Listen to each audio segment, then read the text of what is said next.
Number one, if you will live a pleasure-free life, you must know that the greater one is in you. Someone say the greater one is in me. Come on, say that better now. When you realize that the greater one is in you, 1 John chapter 4 verse 4. When you realize that the greater one is in you, pleasure will disappear. That is, nothing that is against me is as big as what is with me. Hello?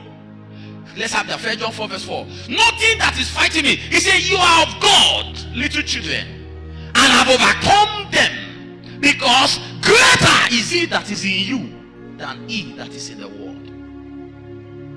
So somebody says to you, I will deal with you.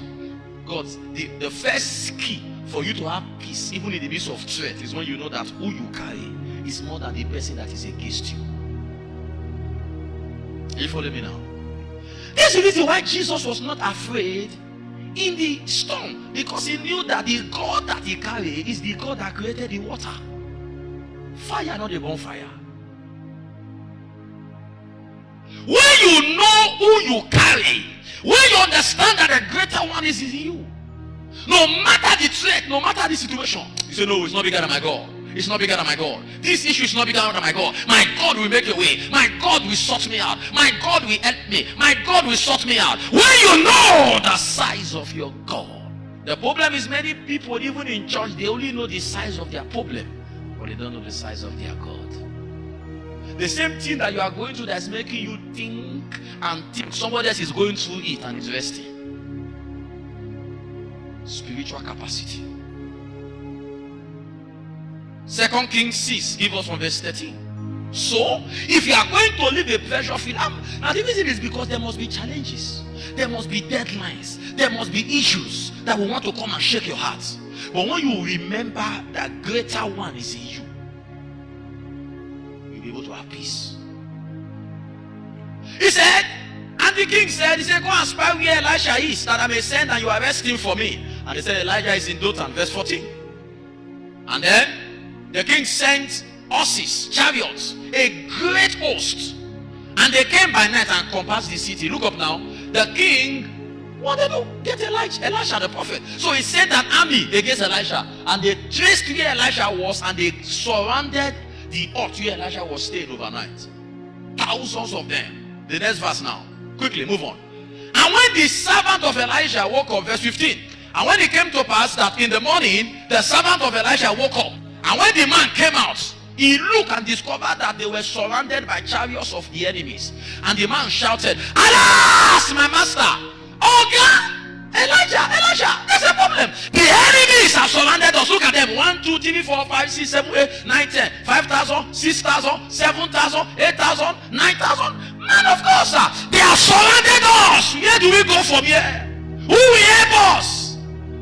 Verse 16. Elisha came out, and Elisha said, oh, well, fear not. So say, fear not. How can you see thousands of enemies and yet you are telling us, fear not? Why? He said, for they that are with us, are you getting that now?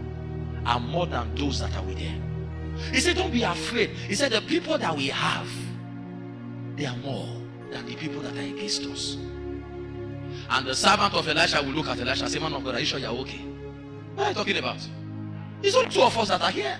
Look at the multitude against us. And then Elisha prayed a prayer for the young man, because the young man could not understand. Verse 17. Elisha had to pray a prayer for the young man. And he said, oh Lord, open the eyes of this young man so that he can see. And when God opened the eyes of the young man, he saw. And he saw that the mountain was full of horses and chariot of fire protecting Elisha. Hallelujah. People of God, you have more protection than you know. The young man was shaking, but there were horses of fire. Serious angry angels with sword of fire, ready to cut off the head of anyone that stood on the way.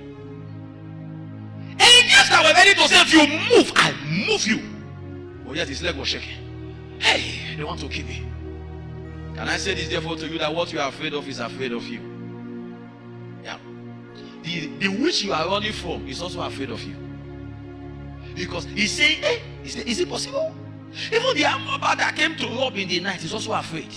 That's the reason why when the armor tried to open the gate and they heard a gunshot from inside the house, you see the man get gone.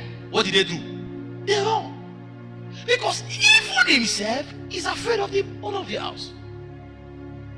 I've shared this story with you before of a compound that they were robbing, room flat by flat, flat by flat.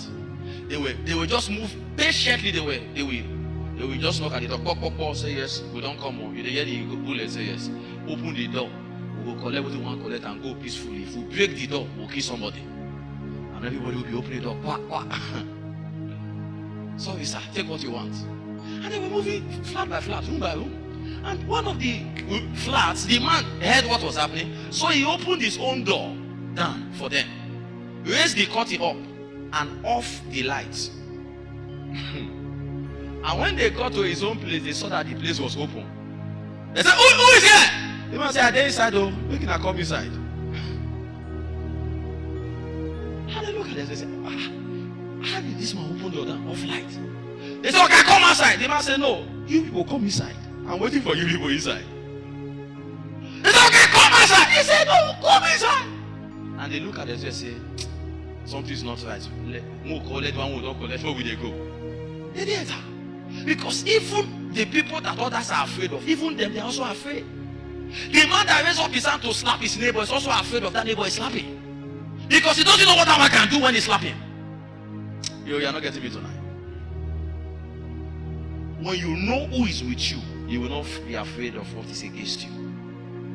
He said, 1,000 will fall at your side, 10,000 at your right hand, but shall not come near you. You can't live a pressure-free life until you know who is with you. My question to you, therefore, tonight, Miracle City and those watching, wherever you're watching from, is: do you know who is with you? Do you know who is in you? Do you know who you carry?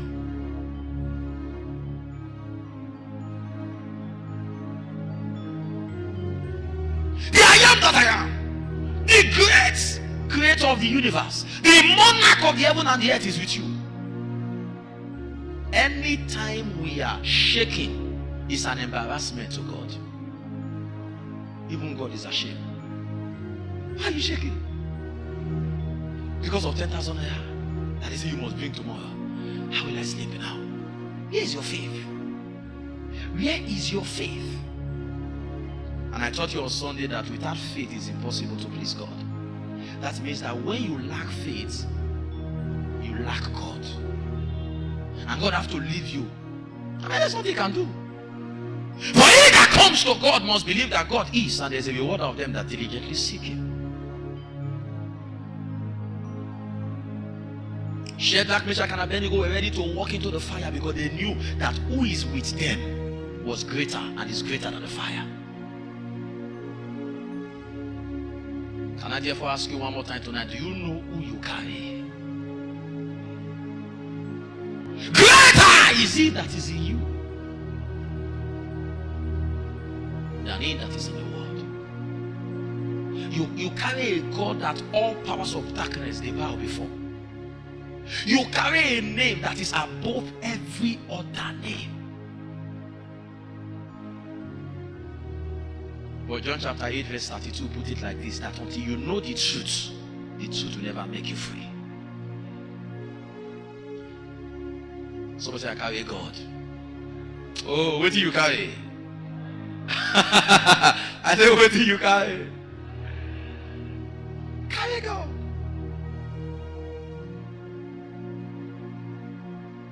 So when you hear in the night, don't Jesus. How? Relax. Huh? Relax.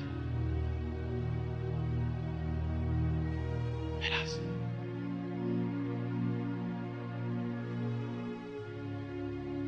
What does it take to live a life free of pressure?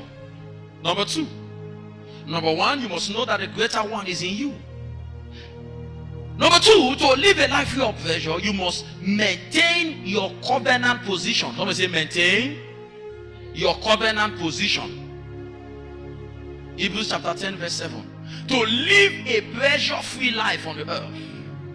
To live a pressure-free life on the earth, you must maintain your covenant position. Hebrews chapter 10, verse 7. He said, then said I, look, I come in the volume of the book, as it is written of me, to do thy will, O God. Look up 9 minutes. The reason why Jesus was not afraid of death was because he knew that he was doing what God asked him to do. The strength of a fish is in the water. 2.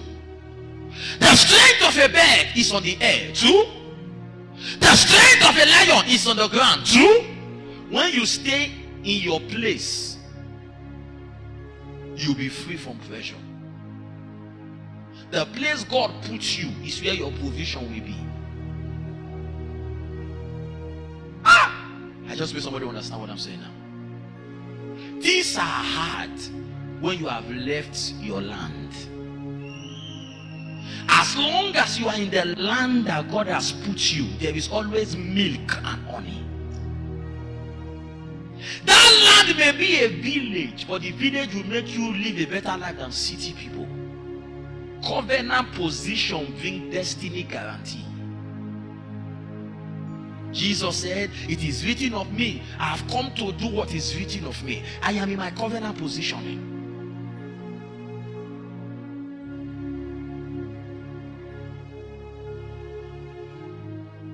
I can't be stranded. I can never be put under pressure. Why? Because I am where God asked me to be. When your case becomes a case of Adam, where are you? You will be naked. Because you have left where you're supposed to be. As children of God, we must understand the principle of covenant positioning. Jesus said, you can't kill me because I'm on a mission. God sent me and I'm going. You can't kill me when God sent me on an errand. I can't be doing the will of God and then I lose my destiny, lose my life. Never. No, it's not possible. Covenant positioning provoke covenant backing.